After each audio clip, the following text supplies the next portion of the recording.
We started this evening on some sad notes, and we're ending this evening with hope. We have hope in Satana holding the DA's office in Durham, North Carolina, all the way across the country.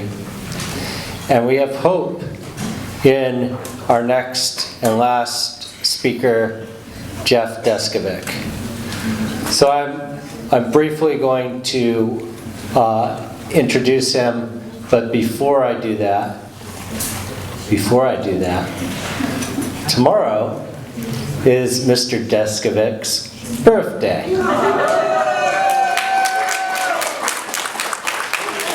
Not only that, but it's a double celebration for him, because a few days ago he calls me up and he's all excited because he passed the bar exam.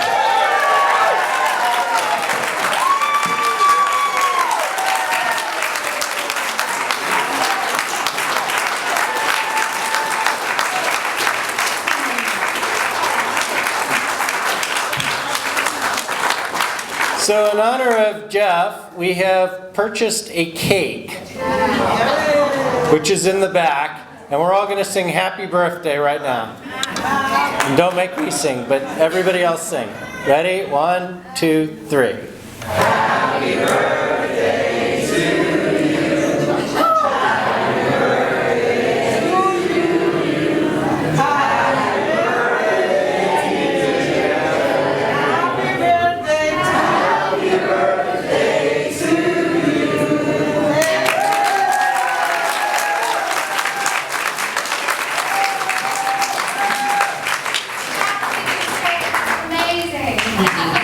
So please go to the back and help yourself to cake, as in a second I'm going to have Lisa introduce Jeff, but I want to say a couple words myself.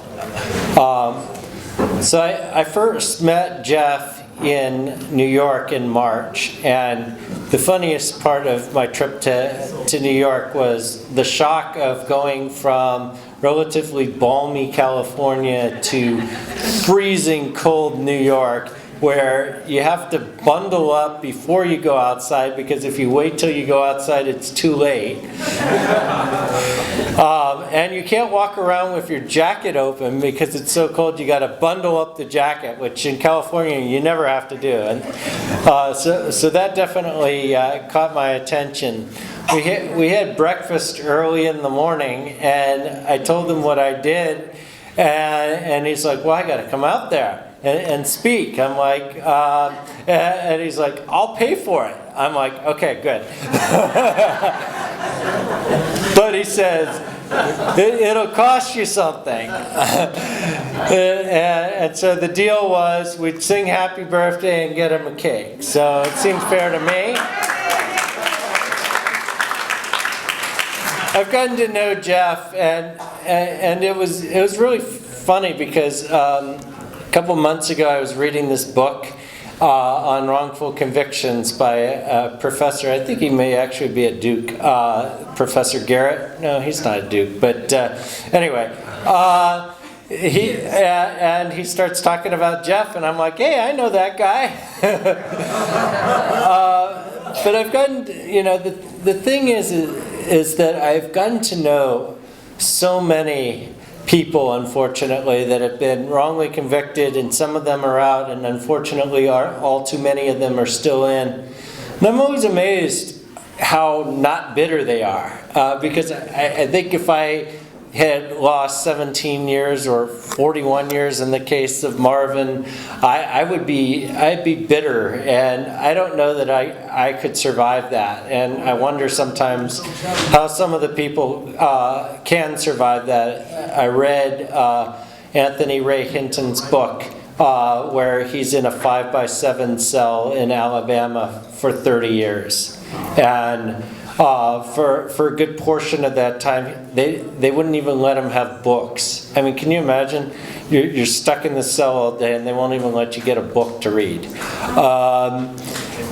It's a horrific system, and I'm amazed that Jeff has come out of this sane. And I'm also really respect his intellect and his measured approach to what he does, because he's taken what could be a tragedy that would destroy a lot of people, and he's get people that are stuck in prison who don't belong in prison out of prison. And so I have a great admiration, and he's been an inspiration in what we're trying to do here in Yolo County in some of our work looking at post-conviction cases as well. So I'm going to turn it over to Lisa Ray, who's going to introduce our keynote speaker, Jeff Deskovic. I think he just stole my thunder there. I'll make this really short. Let me just say that I met Jeff online. And when I met him online, I thought, I got to interview this man. And so I did. But let me just do a quick introduction. So he was wrongfully convicted at 16, as you read, in New York, and was convicted for rape and murdering a high school classmate. He was in prison for 17 years as an innocent man from the age 17 to 32, and he was released in 2006 due to DNA. He's the founder of the Jeffrey Deskovic Foundation, based in New York, which works to free the innocent, and he earned a bachelor's and a master's while in prison. And yeah, wow. And then, as you heard, he earned a law degree from Elizabeth Hobb School of Law at Pace, and then just this week passed the bar. So it's unbelievable. I mean,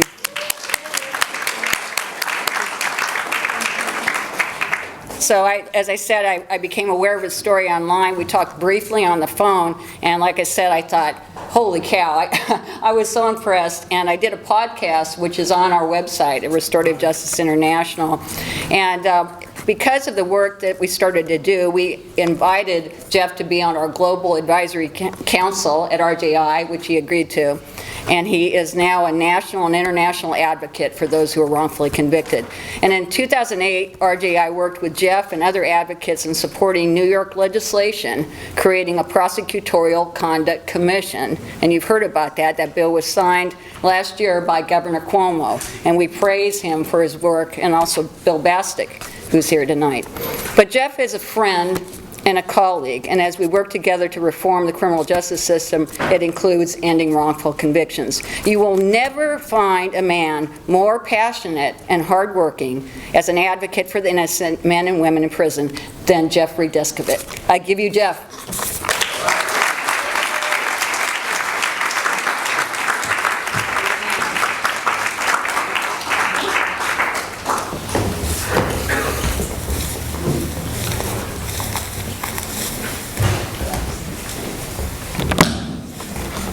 Good evening. Good evening.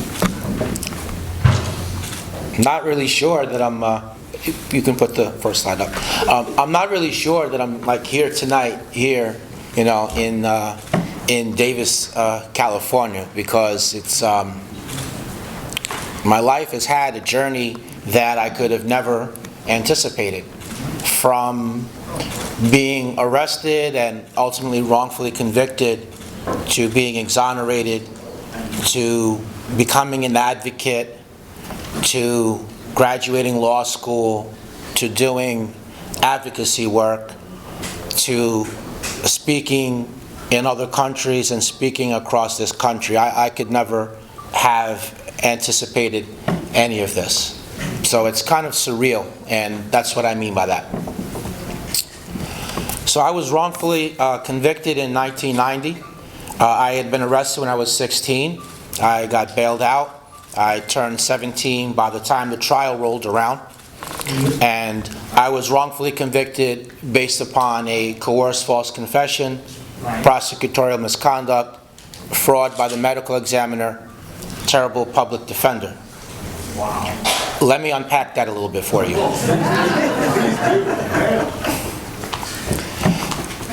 Before I was a teenager, I wanted my career, what I wanted to have when I became an adult, was I wanted to be a cop.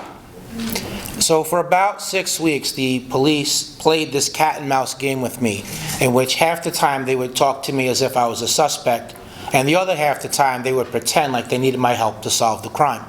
Okay. They would say things like, the kids won't talk freely around us, but they will around you.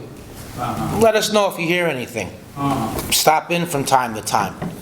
They would ask me opinion questions and congratulate me that my opinion was correct. I came from a single-parent household. My father was never involved in my life. I never actually met him until 6 months after I had been exonerated. And that directly intersected with the good cop, bad cop tactic, otherwise known as Mutt and Jeff, in which one officer takes on a more aggressive role, whereas his partner pretends to be opposed to what's going on, but somehow powerless to interfere. So you can talk, yeah. So eventually, they got me to agree to take this polygraph test, otherwise called a lie detector test. Some new information had come into the police file, so they said, and they wanted to share that with me, and that would allow me to be even more effective in assisting them. So the next day, rather than report to the high school, I instead went to the police station where I had heard through the rumor mill that the other people had been polygraphed at. Since it was a school day, that meant neither my mother nor my grandmother with whom I lived thought anything was wrong, so they didn't call around looking for me. They drove me across county lines. I'm from Peekskill in Westchester County, and the Peekskill police, they drove me from Peekskill 40 minutes away by car to the town of Brewster, which is in Putnam County, which meant that I didn't know where I was. I wasn't able to leave anymore. I was totally dependent upon the police. There were 3 officers there who had came with me from Peekskill, but then there was also the Putnam County Sheriff's investigator, the polygraphist. But he was dressed as a civilian. He never read me my rights. I never learned until much later after I'd been arrested that he actually was a police officer. He gave me a 4-page brochure which detailed how the polygraph worked, and it had a lot of big words in it which I didn't comprehend, but then again, so I thought I was there to help the police. What did it matter? Let's just get on with it. So from there they put me into a small room and they gave me countless cups of coffee, which seems fairly clear that the purpose of that was to get me nervous. It was to wire me up. Right. The premise of the polygraph is that when a person tells a lie that you'll become nervous and your nervousness will result in an increased pulse rate, and it's actually the pulse rate which is measured by the machine. But other factors which would lead to an increased pulse rate could also involve caffeine and certainly fear. So the coffee was part of the setup. So from there he attaches me to this polygraph machine, and now I was immobile. I could stand up, but that's it. I couldn't take a step. The machine was very heavy, and there wasn't very much slack in the wires. So then he launched into his third-degree tactics.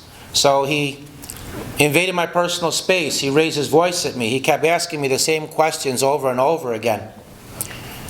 I was 16 years old, and he was a mountain of a man, a fully formed adult, and I wasn't used to talking to adult males, and so the manner in which he was conducting himself made it extremely frightening for me. Each hour that passed, my fear increased in proportion to the time. He kept that up for 6.5 to 7 hours. Eventually, he said, "What do you mean you didn't do it? You just told us through the test result that you did. And we just want you to verbally confirm it." So when he said that to me, that really shot my fear through the roof. At that point, the officer who had been pretending to be my friend, he came in the room and told me that the other officers were going to harm me, but that he had been holding them off previously but couldn't do so any longer. You have to help yourself here, you understand. Well, considering that I maintained my innocence for the previous 6.5 to 7 hours, it was clear what he meant by that. They wanted me to confess. When he added that if I did as they wanted, they'd stop what they're doing, that I was not going to be arrested, being young, naive, frightened, 16 years old, not thinking about the long term. I was only concerned with my safety in the moment. I was in fear of my life. The fact that I didn't know where I was and that nobody else knew where I was either loomed very large in my mind. I was overwhelmed emotionally and psychologically. And there was the push-pull dynamic in play, because on one hand the possibility of harm had been thrown in the air, and on the other hand the false promise that I wasn't going to be arrested. By the time everything was all said and done, I had collapsed on the floor into a fetal position. I was crying uncontrollably. Needless to say, I was in fact arrested. That interrogation, by the way, was not videotaped. There was no audio tape. There was no signed confession. There was simply the cop's word for it. And as a result of that, they were able to leave the threat and false promise out of their testimony. Before I went to trial, the results of a DNA test came in from the FBI lab showing that semen found in the victim didn't match me. The DNA excluded me. But instead of acknowledging they made a mistake, instead they continued to prosecute full speed ahead. This is where the prosecutorial misconduct comes in. When there's an autopsy done, there's audio and written notes which are taken contemporaneously as findings are made by the medical examiner. So it was only after this DNA didn't match me that suddenly this medical examiner claimed that he remembered that he forgot to document medical evidence. This is 6 months later, hundreds of autopsies later, he remembers that he forgot to document medical findings which he claimed proved that this victim, a 15-year-old immigrant from Colombia who had been in the country for about a year and a half, leading a pretty sheltered life.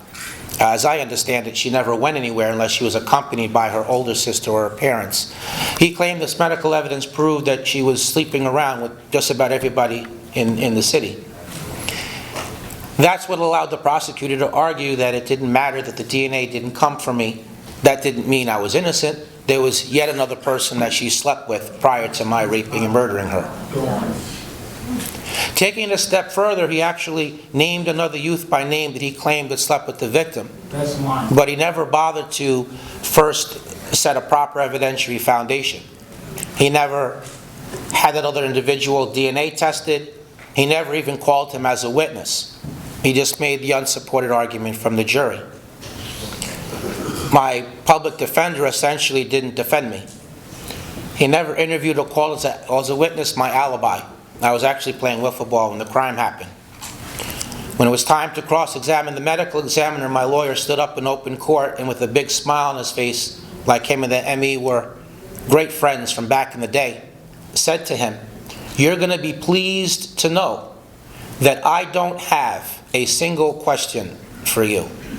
No, he did not say that. My lawyer never explained to the jury the significance of the DNA not matching me. He never used that to argue that proved that this confession obtained under highly questionable circumstances was coerced and false. Oh, my God. I wanted to testify at the pre-trial hearing about the threat and the false promise because I was the only person other than the cops that could have added those facts to the record. But he wouldn't allow me to testify at the pre-trial hearing. He said he hadn't decided if I was going to testify at the trial or not, and he didn't want to have me testify previously than that potential appearance at trial, which didn't really make any sense because, first of all, if the judge had believed me, the statements would have been ruled involuntary and they would not have been admissible, and lacking any other evidence, there would not have been a trial. But secondly, if it really did go badly, I didn't have to take the stand at the trial, and if I didn't, there would be no way the prior testimony could be used. Right. But then when I got to the trial, he wouldn't allow me to testify there either. Why? He informed me that it wasn't his job to prove that I was innocent. It was up to the prosecution to prove that I was guilty, and he didn't think that it happened.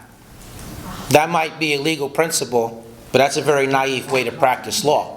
In reality, if your client is charged with a crime that they didn't commit, you have to try to prove that they didn't do it, or your client runs a risk of being wrongfully convicted. Particularly in a confession case where there's an 80% conviction rate. I mean, most people don't believe that an innocent person would confess. So if you're confronting a case against a client for a client in which there's a confession, you have to answer that confession. You have to explain why it was given. When I hadn't decided if I was going to go with a jury trial or a bench trial, one day my lawyer came to me and told me that the judge told him off the record to pick a jury because he didn't want to be responsible for finding me not guilty. That was improper for the judge to limit my decision that way because we were thinking about going with a bench trial, but by him making that comment, it made it impossible. My lawyer was supposed to put that on the record and ask the judge to recuse himself because a statement like that shows bias, and it suggests that perhaps he's feeling public pressure, because just about every time I made a court appearance, it was a major media moment with virtually all of the coverage from a guilt presumptive-oriented perspective. Added all up, I was wrongfully convicted. When this happened, I was not the adult that you're looking at here tonight. And so, to bring that to life, I'm going to go with the first slide now.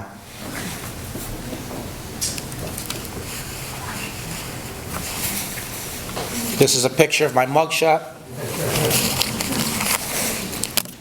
The next slide will show me in the courtroom after it was announced that the jury had reached a verdict, but prior to it being read. The next slide will show what I looked like at the sentencing hearing. The next slide will show what I looked like shortly after arriving in Elmira Correctional Facility, which was a men's maximum security prison, because that's where they send you if you're charged as an adult. This is in New York. I want to share with you how it was that I came to be exonerated. I went to the appellate division. My issues were my innocence, wrapped around the arguments that there was legally insufficient evidence, that the prosecution hadn't proven guilt beyond a reasonable doubt, and that the verdict was against the weight of the evidence. My lawyer argued that my Fifth Amendment rights had been violated, even without the threat and false promise on the record. And they raised six issues of law.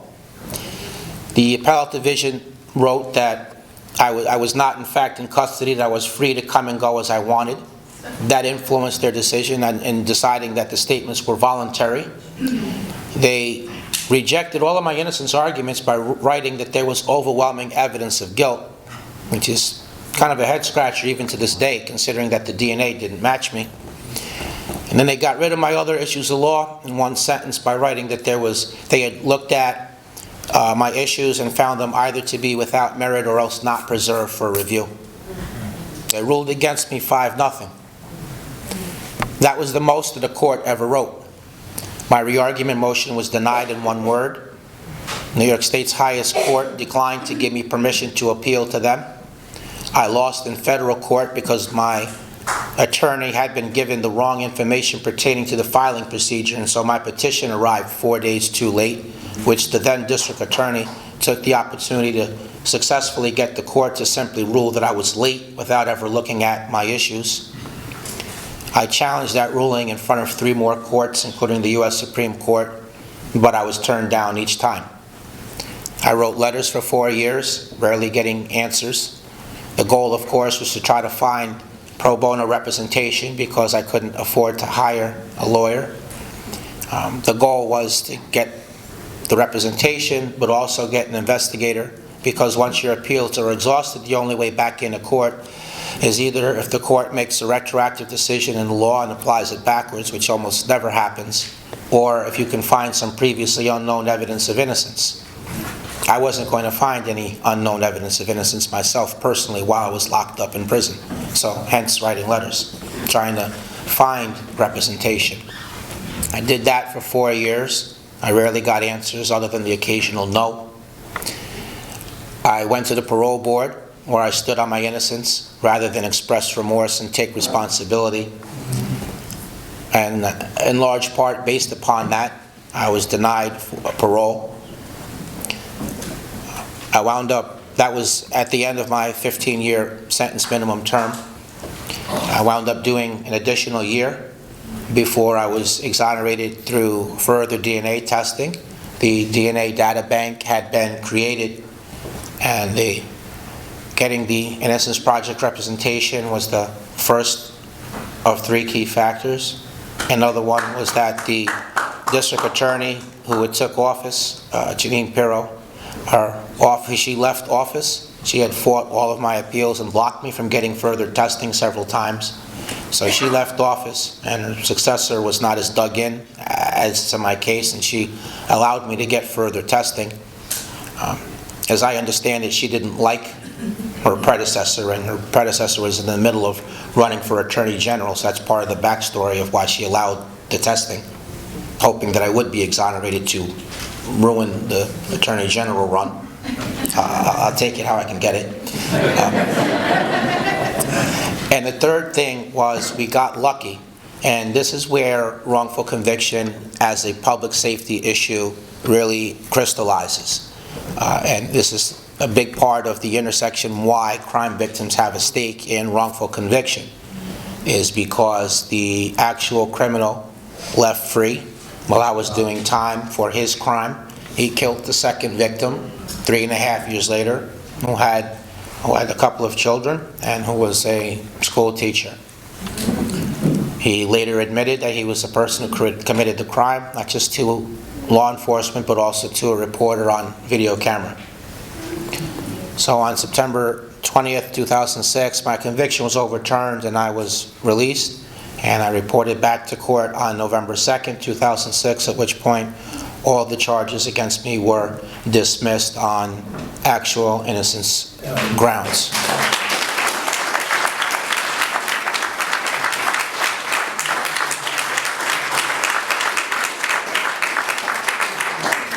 I've found some purpose in what happened to me. I consider that my role in the world is to fight wrongful conviction, and that's how I make sense of things in a kaleidoscopic type of way. You know, I find it healing and I find it cathartic. I did open a nonprofit organization, which was referenced before in the intro, the Jeffrey Deskovic Foundation for Justice, and we have been able to free 7 other wrongfully convicted people in 6 years.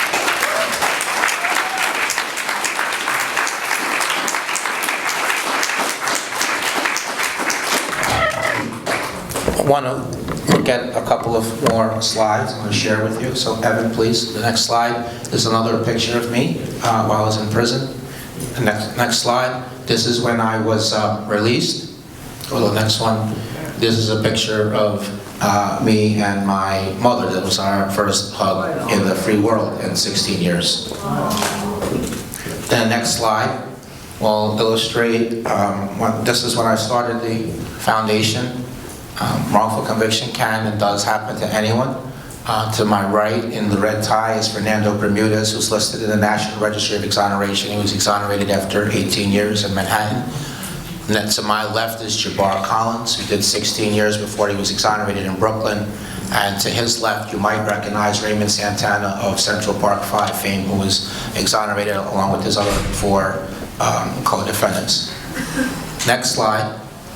This is the first person we exonerated. This is William Lopez, who did 23.5 years in a murder case which he didn't commit. We came into his case in the last year. We did some investigative work in collaboration with his pre-existing legal team, and he was released. He was exonerated. His entire adult life was stolen from him because he passed away after being home for 1.5 years. The next slide. To my left, that's in the red tie, that's William Hawhey, who did 8 years and 4 months in an arson case that actually was an electrical fire.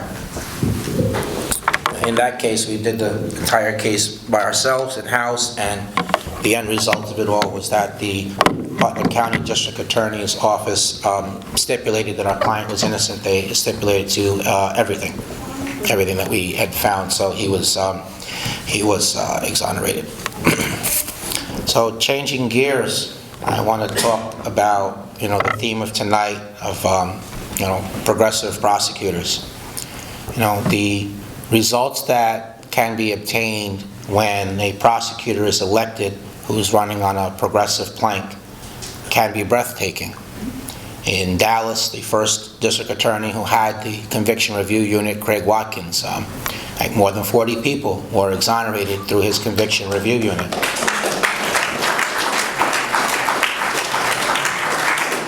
In Brooklyn, Ken Thompson exonerated 23 people in 2.5 years. And as was mentioned earlier, Larry Krasner in Philadelphia has exonerated 10 people in 20 months. So there's a number of benefits, to having progressive prosecutors. In the first place, just the fact of somebody running as a progressive prosecutor can significantly further the issue. Not so much that you're going to push your opponent into suddenly being progressive. They're going to imitate some of the rhetoric, but they're not going to implement. But it's more on the level that you're going to raise public consciousness about the problem of about the problems of the justice system. It can raise the issue of wrongful conviction. Ken Thompson ran on a wrongful conviction plank. You can inject other issues into the district attorney's race, such as prosecuting, police who engage in police brutality, such as prosecuting police who engage in deadly, unjustifiable, deadly police force, such as diversion programs, drug usage as a public health problem, and diverting nonviolent offenders from incarceration to rehabs and other programs that are more oriented to rebuilding their life and returning, to being restored and trying to lead a crime-free life. But then once you get in office, if they get in office, so you can have a real conviction review unit whose employee names are known, that has a budget, that don't do things on the side as needed, but instead their work day in and day out is to correct wrongful convictions. You could implement a step-back approach in which, as an individual prosecutor, you pretend like you're a jury, that you're a judge, and you scrutinize the case that the police brought to you, and you look for troubled signs that a confession may be false, or that an informant might be lying, or that an identification is false. You look for those patterns that have appeared in cases that have previously ended in DNA exoneration. You scrutinize the case rather than blindly prosecuting everything. You can implement discovery in which both sides have access to the same information, so a trial really is the search for the truth rather than trial by ambush. You can set the culture in the office, in which being a minister of justice, which means dismissing against innocent people, which means convicting the guilty with lawfully obtained evidence without violating rights. Without overcharging, without seeking over-sentencing. You can establish that if it's discovered that there's a clear-cut intentional case of misconduct, that employee is going to be fired immediately.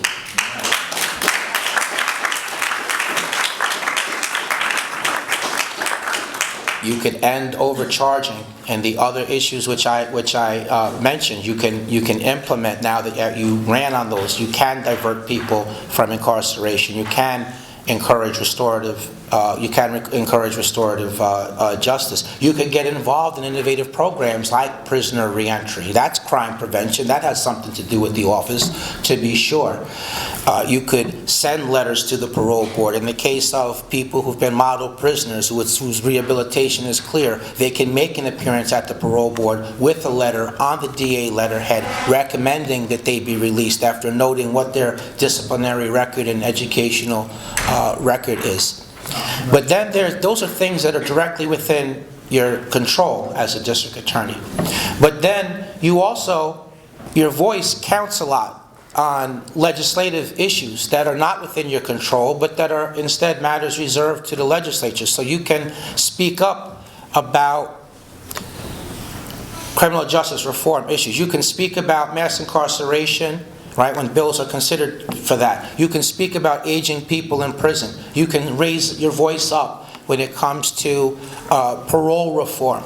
You can speak up about college education for prisoners, which is a major crime-fighting tool, by the way, in the sense that the recidivism rate's extremely low for those who have received a college education in prison rather than those that have not. You can speak up about wrongful conviction prevention measures, such as videotaping interrogations, such as better identification practices. You can speak up that there should be an even budget between the public defender's office and the district attorney's office.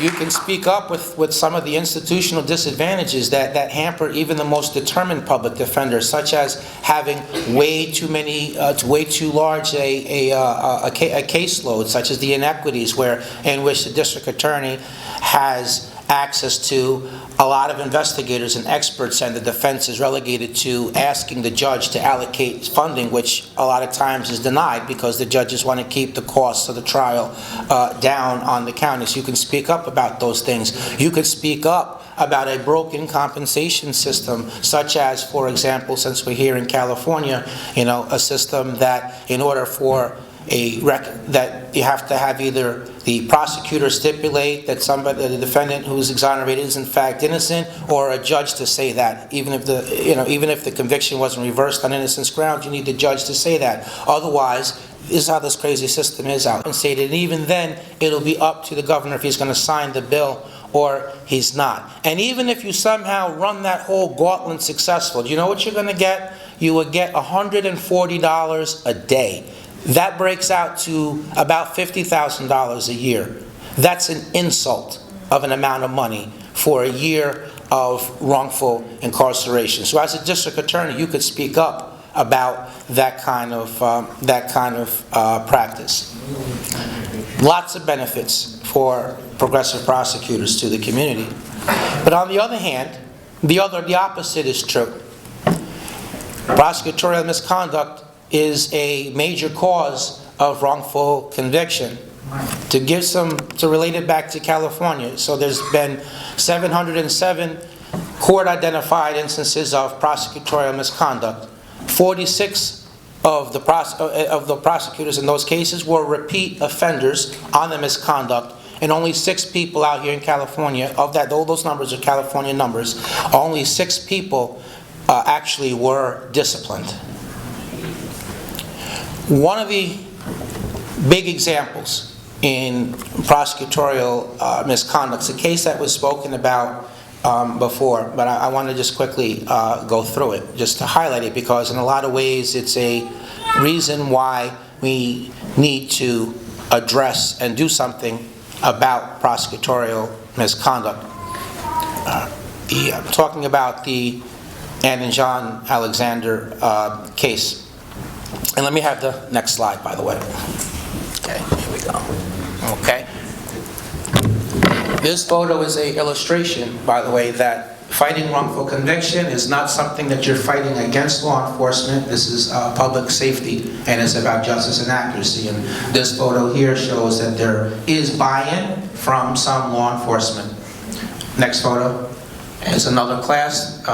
They brought me in to do the ethics and best practices portion of the training for the cadets as they neared graduation. The next photo. Next photo. And one more. So, I mentioned the Anand Jon Alexander case. So he was charged with, 3 counts of rape. He was a high-profile fashion designer. He was charged with 3 counts in Texas, in Dallas. All of those were dismissed when he requested to go to trial. He was charged with a count in Houston that was also dismissed. Then in New York, he was charged with 49 counts. 39 of them were dismissed before trial. 39 were dismissed before trial. Then that left another 10. So the court made this agreement with him, and this is kind of like a really big illustration of prosecutorial misconduct. So the deal was, if he agreed to plead guilty to one charge, they would dismiss the other 9 and give him the crucial exculpatory information which he needed in order to file his habeas petition here in California. Does anyone think there's something wrong with having to plead guilty in order to get exculpatory material that you need to file a habeas attorney, or am I the only one? But thinking on his feet, he decided to plead guilty to a count that had already been dismissed, with the idea if he ever managed to come up under everything, he could come back and knock that one out. And so he pled guilty to 1 count of forced oral copulation on a female, an adult. So if you can think that's kind of nuts. In California, he was charged with 59 counts, and so he was convicted of 35 of those were dismissed. He was convicted of 15, and the jury deadlocked on some of them, and some of them he was acquitted. So in terms of the validity of this case and whether or not he was wrongfully convicted, a couple of things kind of jump out at me. So first of all, witnesses who were not believed in one jurisdiction were believed out here in California. So that's the first sign that something's not quite correct. But another thing is that, photographs taken from MySpace accounts, which is attorneys and legal team, of which one of them is here tonight, of these victims, kissing him. Who does that? Who kisses your rapist like a year after this, rape happens? It's crazy. But then there was, the prosecutorial misconduct involved in that. It was claimed that the victims had no financial motivation except that they in fact were planning lawsuits, and it was claimed falsely that they didn't know each other and that the sheer number of victims was a reason for believing the charges, because who's going to come up with that type of big conspiracy? But in fact they did know each other, and they were all, one person was recruiting the other. But they were told not to bring race and religion into the trial, except that the prosecution did. They did not share exculpatory material, including a criminal record from some of the witnesses, including one person who had been charged with previously falsely accusing somebody in a sex offense case. So that's the case that we're talking about. So in a lot of ways, Anand's case is an example of prosecutorial misconduct. We can share the next slide here. And one more slide.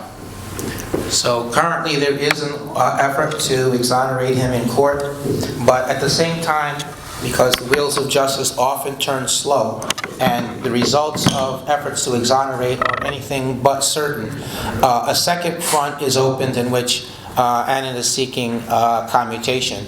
So I do call on Governor Newsom to grant the time commutation so he could be released from prison. He's not even planning to stay in the state. He'd like to go back to India so where he could be with his family. So he's done quite a bit of time, and I don't see why that couldn't be done.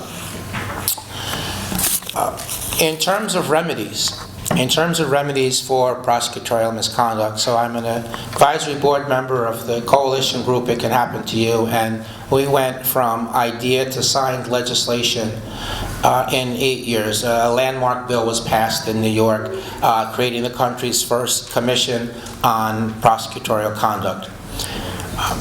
The current grievance system, oversight system, is totally ineffective. I gave you the stats earlier. Lawyers often don't file complaints because they know that nothing is going to happen, and because they know they're going to suffer retaliation and their future clients will suffer retaliation. Plea bargains that would otherwise be extended would not be. The commission, in contrast to that, the commission complaints could be anonymous, or the commission could proactively look at cases on its own. It would have subpoena power. They would have the expertise in dealing with prosecutorial misconduct. The present grievance system, that's more oriented for defense lawyers and civil lawyers who do things like commingling funds. It's not there really for prosecutorial misconduct. It would dovetail with the legislation that was passed here in California, making it an E felony when exculpatory material was withheld. But so far, who's being prosecuted when that happens? And it's been largely because the offenders aren't identified. So the commission, upon reviewing complaints and substantiating it, it would then be public. And so those offenders, those criminals who parade as court officers and upholders of the law as prosecutors, so that they could then be prosecuted. So that's the purpose of the commission. And we've begun working here in California to build a statewide coalition to bring our blueprint of success from New York here in California. So, we're going to be, working with many of the people here in the room, and we're going to build a statewide coalition. We're going to be in California on a semi-regular basis, and certainly we need everybody here in the room and throughout the state, to work with us in coalition.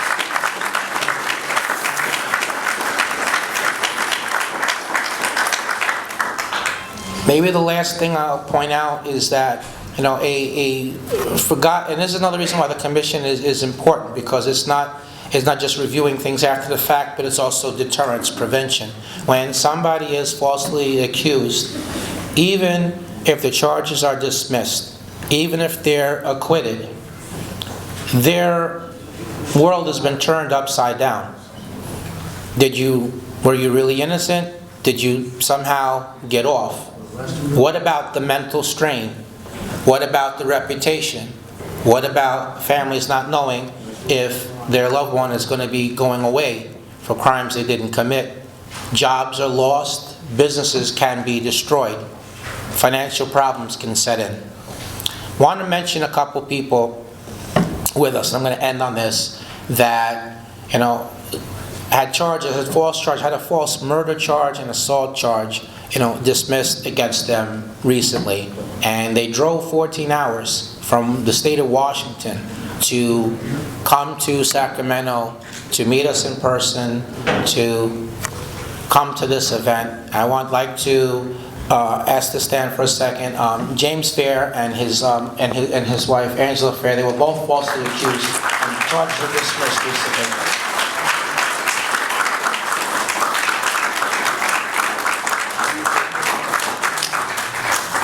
So with all of that, I want to thank everybody. I know it's been a long night. Thank you so much for your attention, and hey, thank you for celebrating my birthday with me.